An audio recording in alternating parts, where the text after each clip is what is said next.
Hey, and welcome to the Dreppin' Stone podcast, a podcast where two friends raise a glass and have a conversation. I'm Nick. I'm Kyle. Kyle. Hey, man. So lately I've been going back and listening to books from my childhood in audiobook form. Nice. I know. It's a really interesting kind of way to not only kind of engage in some nostalgia, but also relive some of these books that like I read as maybe like a 10-year-old. Pokey Little Puppy, Hungry Caterpillar. One fish, blue fish, two fish, eight The fish. classics. Correct. Now, what I'm actually listening to is I'm going back and I'm listening to the Harry Potter series.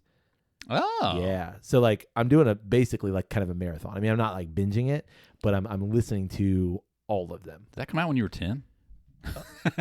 I mean, no, I was younger than that, but like, no. yeah. It's one of those rare times where I realize how much you're older I am. You're not that much older. I mean, you're only like 10, 20 years older than me. I remember being in high school when the first movie came out. Yes. Yeah. So the first book came out in 96, 97, Right. something like that. So I was like primed reading age for it. I was in like just under 10. To see where those those stories, how vastly popular they were, like so was I. Right. It just like at the beginning, the marketing was very much more of a, late elementary, early middle school age child. Yeah. But, I would have been in like probably like either 7th or 8th grade. So like it should have also been, but like for whatever reason, I remember it being way more marketed to like elementary school. It was, yeah. I think the first like maybe 2 books was marketed toward elementary school. Yeah, for sure. I remember that. And then obviously as the books continued and got darker, older, yeah. More mature themes. But it's super interesting to go back and listen to these things because my recollection initially when I started listening to like the first one, my recollection was like, what?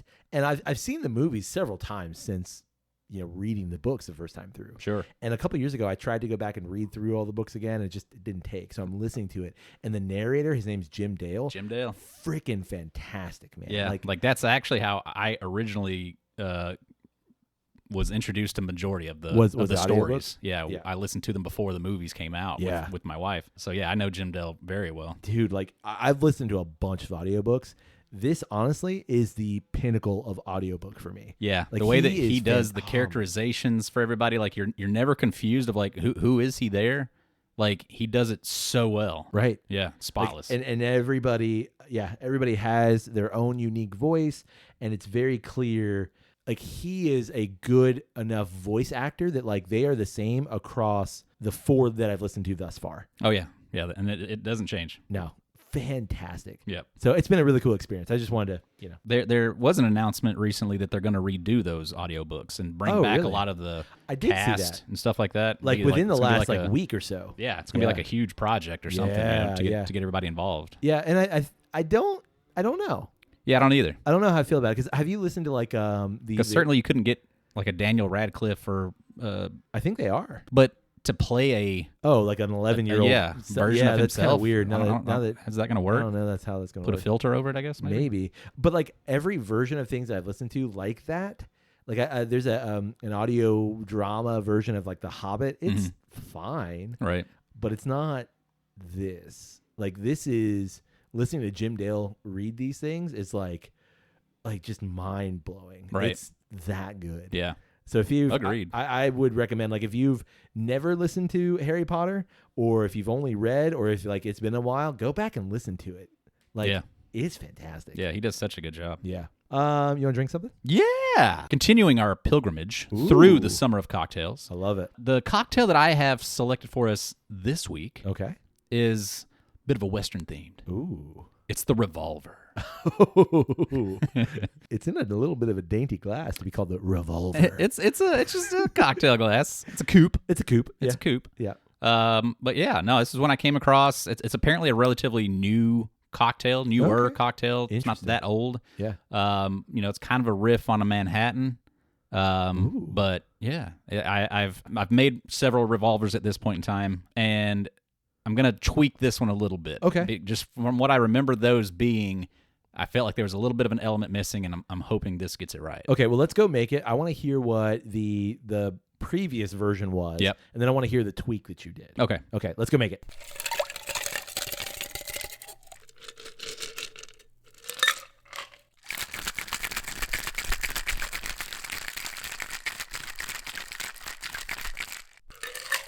All right, drink in hand. Cocktail made. What is the specs on the original Revolver?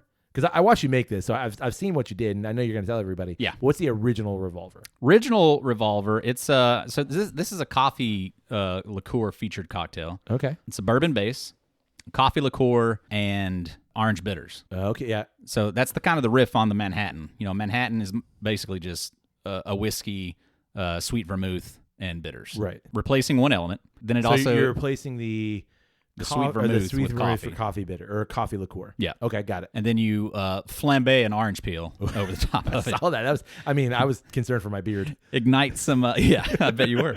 Ignite some orange oils over it, and then express that around the rim. I saw you express it. Yeah, gave you a good rim job. You expressed yourself. Yeah. Okay.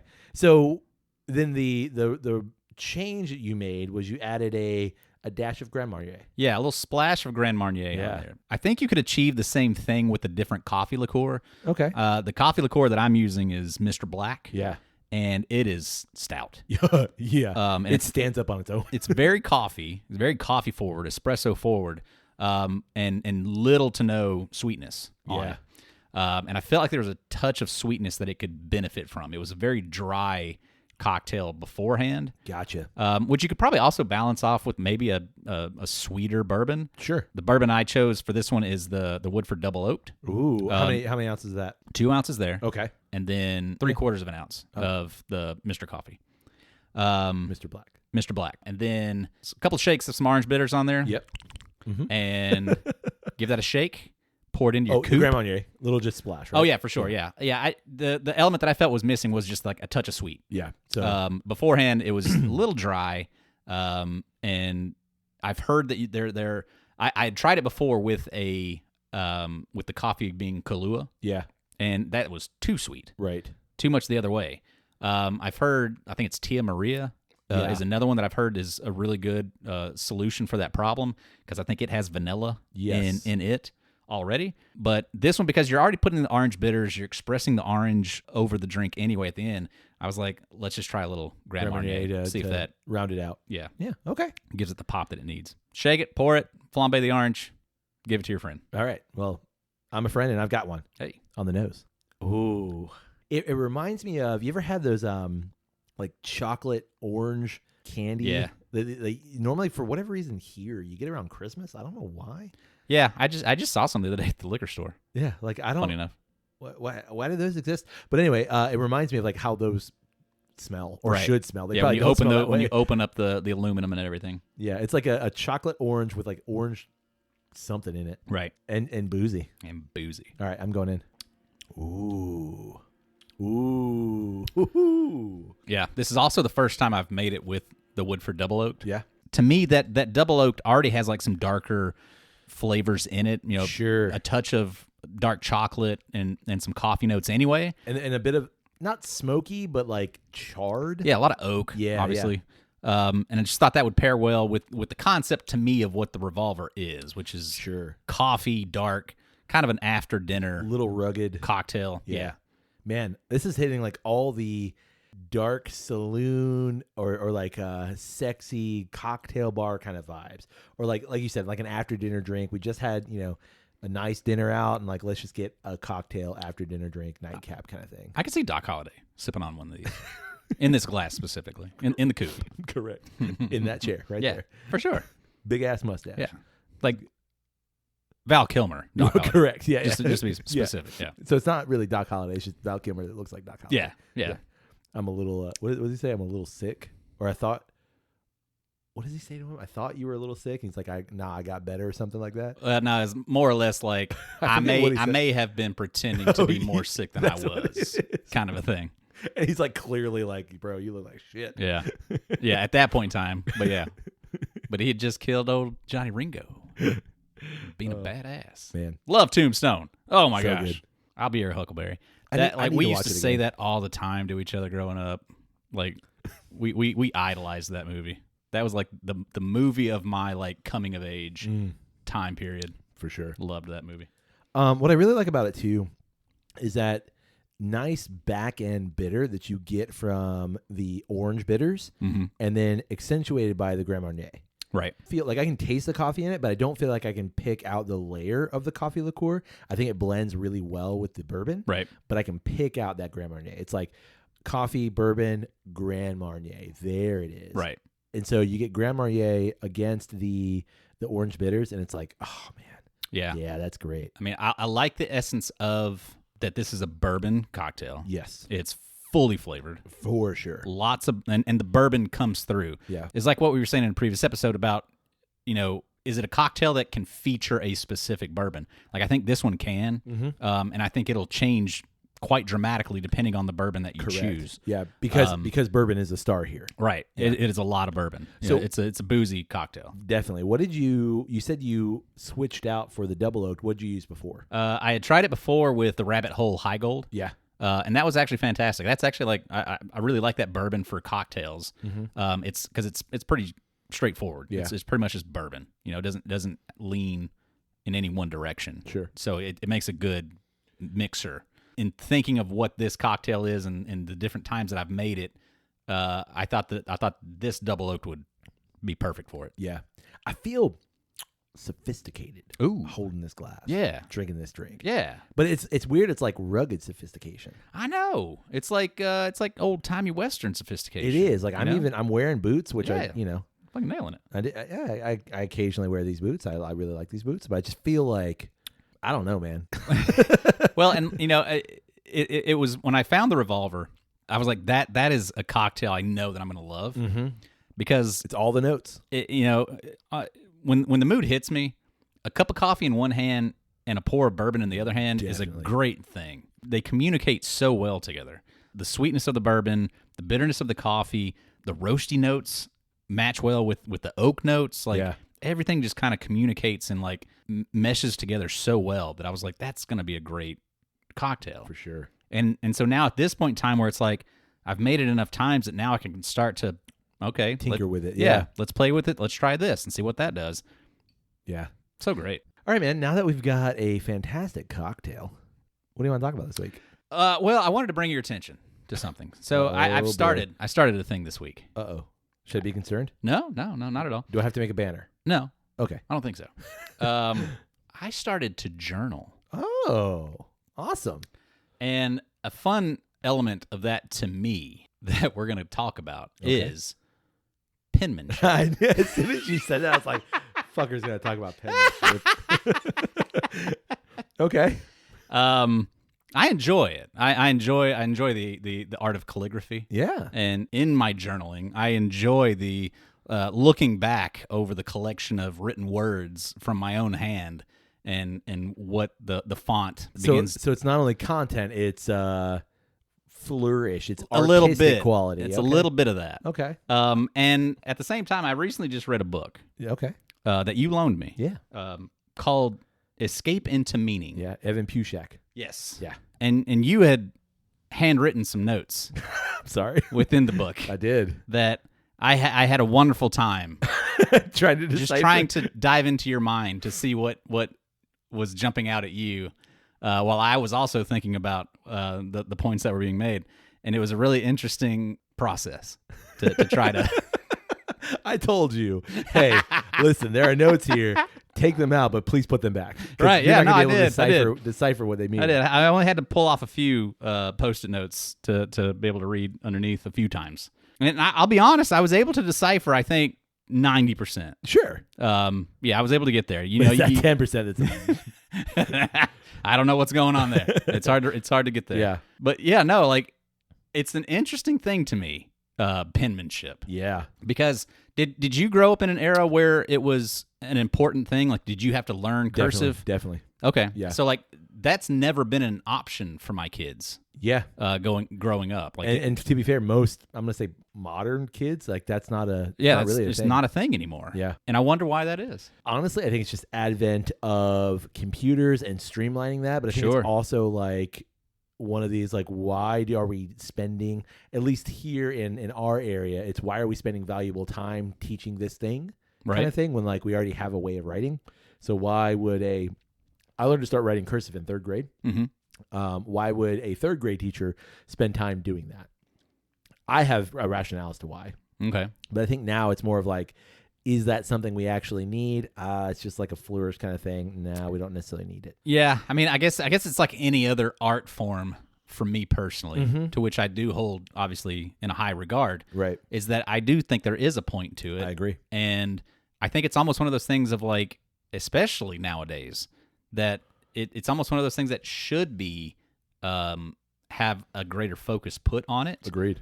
Just because a lot of the things that are so highlighted in education, are not useful beyond that specific task. But here is something that could be. But here is something that could be, and something that you could also build upon. It's almost like home ec, how we don't have that really anymore, but like it's something. But those are the skills that like are valuable. It's valuable, and it's just a useful thing to have. Like I feel like we're at a point in time where if you don't have text available, are you going to be able to like physically write the thing?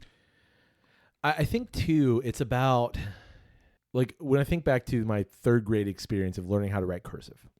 It's not just the artistic quality and the flourish and the loopy stuff. Sure. It's about slowing down and speeding up at the same time, like learning how to convey information in a bit of a different form and do so, because like cursive, in my mind anyway, cursive is way faster to write.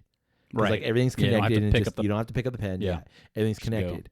And so there's a bit of okay, I'm slowing down to practice the curves in this letter to then be able to speed up. Right. And make things a little bit faster. Right. So I think there's some of that too. But like think about and maybe your daughters, as we've talked about before, primarily do school online, but like most kids are like they can't type. Right. They hunt and peck kind of thing. And like I've even seen it in my job of like even adults. I could sit like right now I could sit across from you with my laptop and look you directly in the face and write as much as you wanted me to write. Sure. Like I would never look at the keys. And I think like proficient adults, or at least people who spend a lot of time around the computers, like that's normal. But for even students like your kids' age, that's not normal. Right. So for them, it's not a thing. And I think like to some degree, handwriting and penmanship in that way is kind of similar. Oh yeah. Yeah. Totally agreed. Do you enjoy writing things by hand? I do. Like it's situational though. Go on further. Okay. Do tell. Meaning like if I'm writing creatively, like if I'm writing a story or things like that, I would rather type it because I can type. I've learned that I can type far faster than I can handwrite. Sure. But like notes and things or like journaling or like even notes for episodes that we do, I handwrite all of that. Right. Not that it's not something that I want to save, but to me, there's a bit of I'm trying to more commit this to memory rather than just like let it flow out of me, if that makes sense. Right. That's kind of my thought process. Have you ever given thought to your font? Like the font that I type with? No. Like the font that I write with? That you're writing? Yeah, all the time. In what way? Primarily legibility, because I recognize, like you just mentioned, right? Like when I'm going for it, my mind is working far faster than my hand can write. Right. So then I think, at least this is my excuse. I don't know if it's valid, but that's where the illegibility comes in. Like I'm thinking and I want to get all this stuff out, and so I'm thinking so fast. And I'm trying to write all this as fast as I'm thinking. Sure. And so it ends up being illegible because I'm trying to think that. Is it illegible to you, or can you always? It depends. Yeah. it honestly, like as much as I don't want to admit it, yeah, no, sometimes it depends. Like sometimes I'll go back and read notes that I've written. I'm like, I have no idea. And I can figure it out through like context clues basically. But like a list, right? Like, let's say I'm writing a grocery list. There are times that I'm standing in the grocery store. I'm like, I have no idea what that is because I was writing the list really quickly. Right. But back to the font thing. Maybe celery. Celery? Maybe ice cream. Yeah, I have no idea. There's a bunch of loops and stuff. It might just be beer. I'm not sure.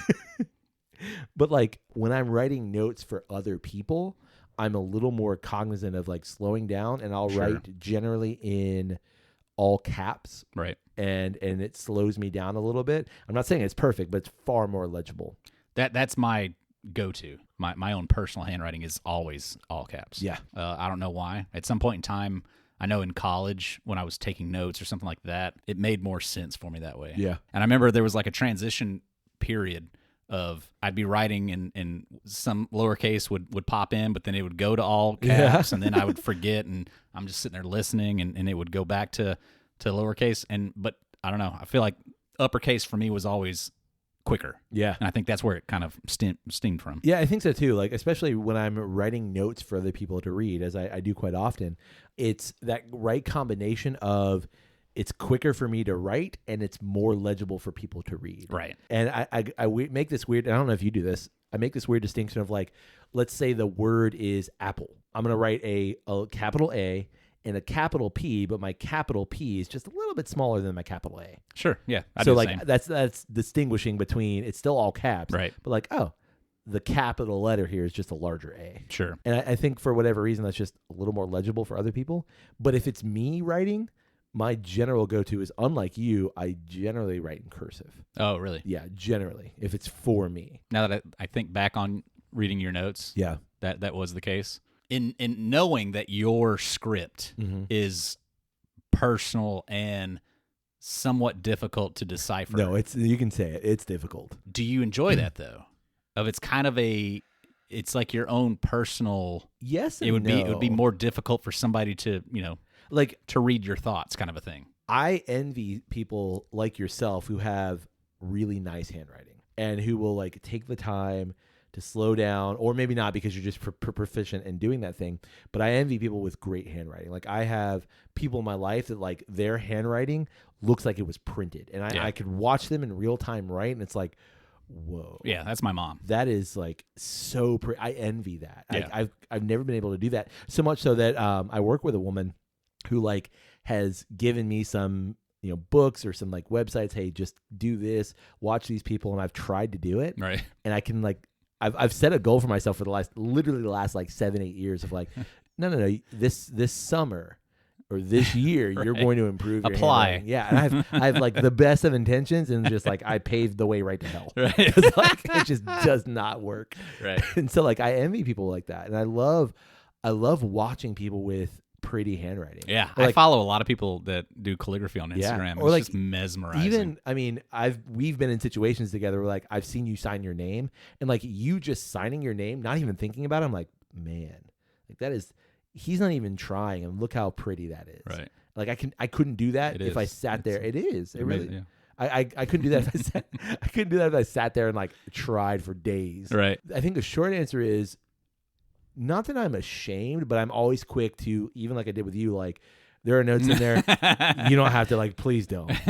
Right. There's a little bit of like, if my handwriting were better, you might be able to garner more understanding. You know what I mean? So no, like, I don't know. That's what honestly where I got to with it is like in reading that book, seeing your notes and everything, I was kind of more like, I think that's actually kind of really cool and kind of the more interesting aspect of it, because I would say that it's not that your handwriting is chicken scratch, like awful stuff. Right. It's all like well formatted and kind of well I've never placed. heard that with regard to my writing. Well, it's just hard to read. Right. And I think that's kind of interesting, and it's like it just shows a handcrafted thought. Yeah. That this script was created by hand, and the author can read it and nobody else can. And it's like a like a codex kind of a thing. And when you say that, like I've read books that have been like annotated by authors, or books that like include authors' notes, and like people that everyone would know, at least here in America, like Thomas Jefferson. Right. Like I'm not saying that everything he wrote was illegible, but like you're reading these people's handwriting in letters, in whatever. It's like, man, some of this is difficult to read, but is it? Or it's like Da Vinci used to write shit upside down and backwards and stuff, so you had to hold it in a mirror and stand upside down on your head to be able to read it, right. Kind of a thing. Yeah, and so like I don't know, I kind of like, thanks, man, I appreciate that, because I've never thought about my writing in that way. Yeah, no, I literally had that thought when I was reading, and was just kind of like, man, like that's kind of neat. Yeah. Like my handwriting is so specific, and I think anybody could read it and read every bit of it, and like there's a certain amount of like enjoyment that I get in writing the things, and like absolutely. And I probably like take way too long to write the 2 pages that I'm trying to do a day. I probably take way more time than I should, but like there is like an amount of design, and like I want to like think of the right phrasing and things like that, and then do the lettering as well as I can. I remember looking at your handwriting, and it would take me a minute. It was almost like solving a puzzle kind of a thing. Yeah. But it became like a game. But then the acknowledgement of like, yeah, but this is like your thought, and I've got this like cool little codex into your brain on this thing that we're reading separately but together. Yeah. I loved it. I thought it was such a cool concept. Yeah. It was fun. So in that same kind of vein of what you just mentioned, it might take you 20 minutes to write 2 pages kind of thing. I envy that because it's the slowing down. It's the clarity of the writing. In 20 years, let's say your kids found that notebook. They could reasonably pick it up, read it, no problem. Dad's writing's clear. Right. And like I envy that because it's these are your thoughts. There's thought put into how that's put down on paper.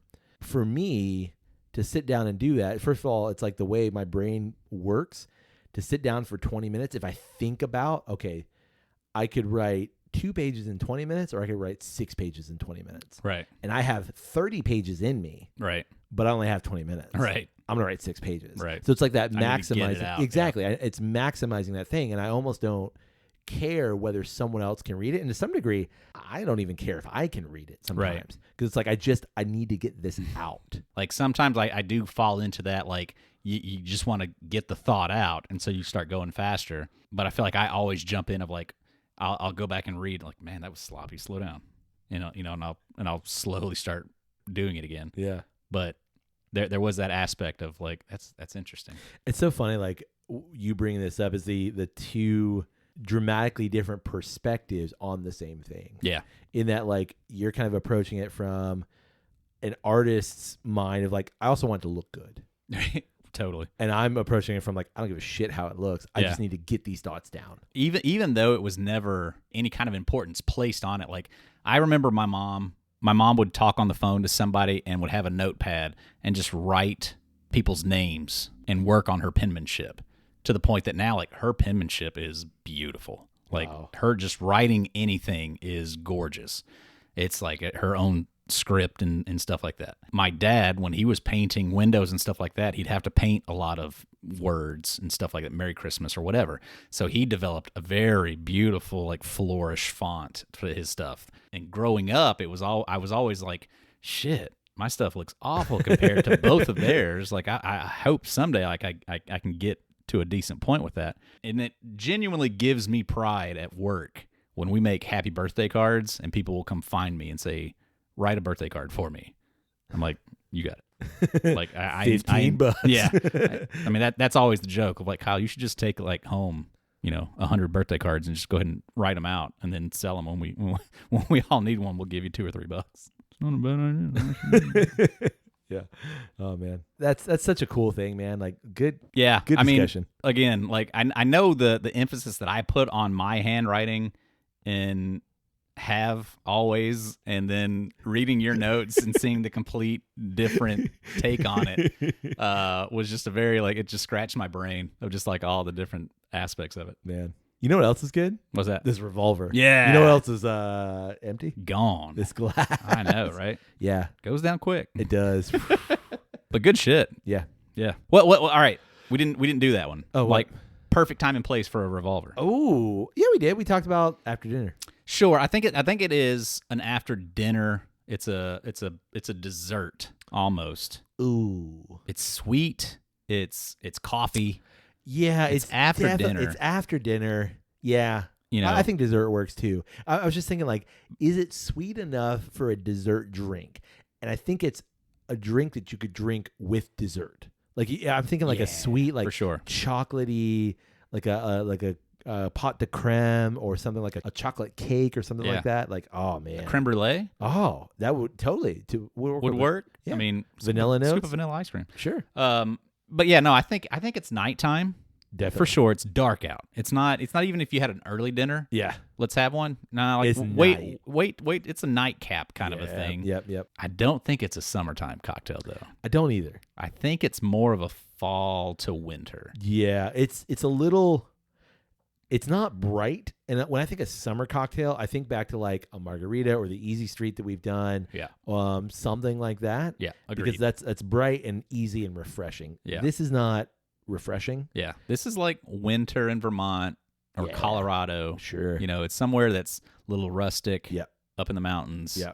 We're gonna sit here. There's enough booze in this; it'll warm you up. Exactly. You know. And there's things that I want to sit and listen to the snowfall and contemplate. Yeah. Yeah. For sure. That's it. But I think everyone should go make one right now. Absolutely. Because you need to try it. Yeah. On that note, you got anything else? Nah, I think that's it. Yeah, I think so too. Well, we want to know, what do you think about penmanship? Yeah. Are we making too big of a deal out of this? Or is it something that you think about? Or is it just like totally something that you have never thought about? Listen, if you've got poor penmanship, you've definitely thought about it. If you don't have poor penmanship, you've probably thought about it. And if you've got good penmanship, you've definitely thought about it. Correct. So I think you've thought about penmanship at some point. Yeah. We also want to know, what do you think about the revolver? Yeah. What's your take on it? Like, how do you kind of like add your little flourish on it? Yeah. And who has the best mustache in Tombstone? Oh, man, can't answer that. That's a whole episode in itself right there. Sure.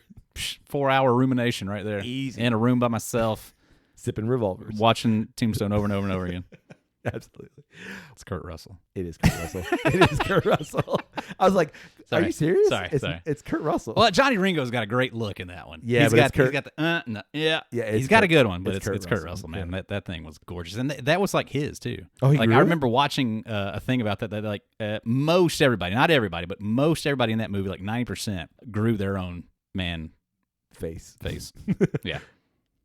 It's Kurt Russell. Yeah, he crushed it. Yeah. It's so good. Well, you can get in touch with us through email. It's drepandstone@gmail.com. You can also get in touch with us through social media. It's always one word, Drep and Stone, DREP and Stone. Come find us, like a thing, share a thing, comment on some of our things, and hey, we'll get right back to you. Yeah, and if you want to reach out to us and collaborate with us through social media, do that. It's the lovely thing about social media. Makes We're that around. stuff real easy. Exactly. We're around. We can make some things happen. Yeah, maybe you got a cocktail that we need to, sample with you. Yeah, send us a picture of it. Send us a picture of you making it or something like that, and we can try it as well. Easy peasy. Lemon squeezy, like you would on a cocktail.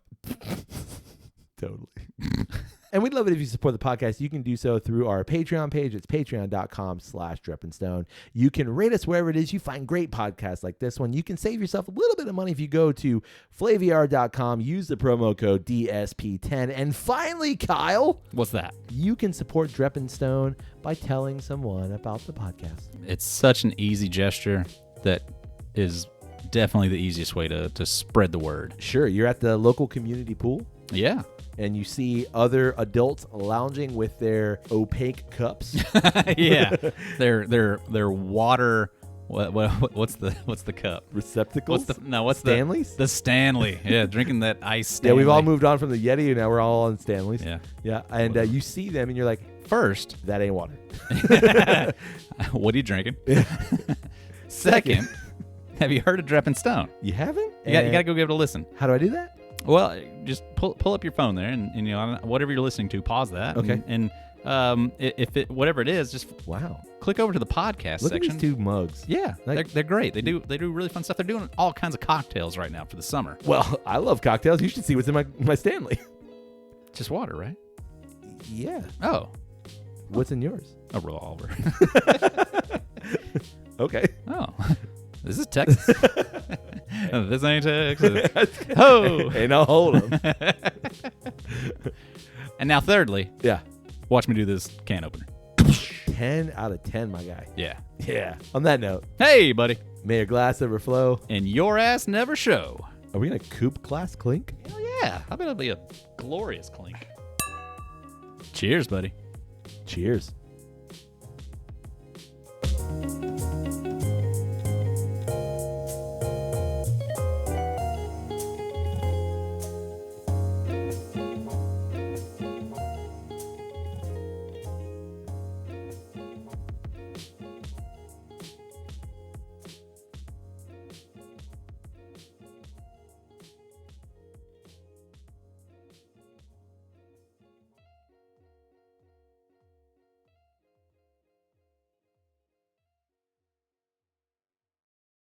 I'm a Midori kind of guy. Oh, are you? Yeah. I knew it. I don't mind Midori. Give me a... I just bought a bottle today. I saw That's it on the why I counter. said that. What's it, a Midori sour? Yeah. That and a Chambord sour were very influential cocktails. Probably legitimately my first cocktail ever. I could see that. Was a Chambord sour. What's not to like? Sweet and sour mix and raspberry liqueur. Can't beat it. Pull that. No. Oh. Well, pull it to the left. No, back to the right. No, not to the left. No. Don't be sorry. Like, it's gonna achieve what we need to. Can you drop the left one a little bit?